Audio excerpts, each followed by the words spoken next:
আমার সংশ্লিষ্টতার যে কথা বলা হচ্ছে এটা সম্পূর্ণ রাজনৈতিক উদ্দেশ্য প্রণোদিত। এরকম অনেক কিছু আপনারাও ইতিপূর্বে দেখেছেন, আমরা সেগুলো ডিবাঙ্ক করেছি এবং এখন দেখছেন, সামনেও হয়তো দেখবেন।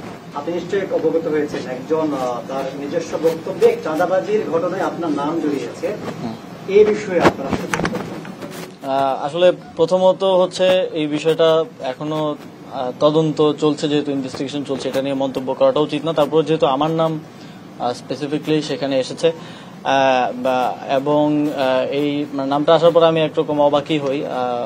জানাল আলম অপুকে আমি চিনতাম যখন আমি ছাত্র অধিকার পরিষদে ছিলাম 2022 সালে, মানে যখন ক্যাম্পাসে আমরা ছাত্র রাজনীতির সাথে যুক্ত ছিলাম, তখন সেও ছাত্র অধিকার পরিষদ করতো, সম্মিলিত বেসরকারি বিশ্ববিদ্যালয়ের কমিটিতে প্রধান ছিল, তখন চিনতাম। কিন্তু গত 2024 সালের 5ই আগস্টের পরে তার সাথে আমার কখনো কথা বা দেখা হয়নি এবং এই ধরনের একটা ক্লেম আসার পরে তারপরে আমরা আবার আরেক জায়গা থেকে জানতে পারলাম, আজকেও কিছুক্ষণ আগেও আমি ক্যাবিনেট থেকে বের হয়ে দেখলাম যে একজন সংবাদ সম্মেলন করেছেন তার স্ত্রী পরিচয়ে।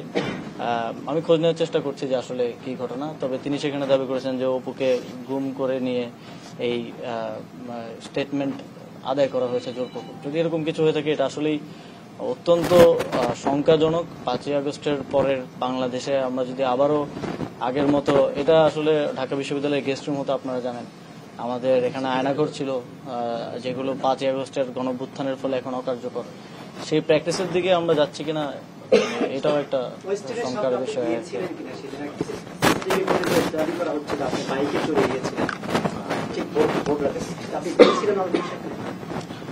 আমি মাঝে মধ্যেই আমার রাতে যখন কাজ শেষ হয়, প্রায় কখনো কখনো ভোর হয়ে যায়, আমি রাতে খাওয়া দাওয়া, ওই সময় বাসায় আসলে খাওয়া দাওয়া দেওয়ার মতো কেউ থাকে না খাবার, তো আমি মাঝে মধ্যে বেশিরভাগ সময় যাই 300 ফিটের নীলা মার্কেট বলে একটা জায়গা আছে, আপনারা জানেন, ওখানে হাঁসের মাংস খুব ভালো পাওয়া যায়, তো ওইখানে হয়তো যাই 4-5 জন মিলে। তো আবার মাঝে মধ্যে ওইটা আবার বেশি ভোর হয়ে গেলে বন্ধ থাকে, তখন ওইদিকে ওয়েস্টার্নে যাওয়া হয়। তবে এক্সাক্ট ওই দিন আমি গিয়েছিলাম কিনা বা সেখানে ছিলাম কিনা এটা আমার ফুটেজে যেটা দেখা যাচ্ছে সেটা কি আপনি কিনা সাদাই পরে।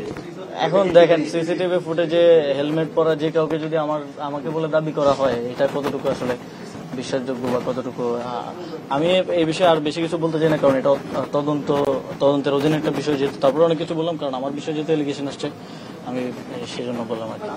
ওকে,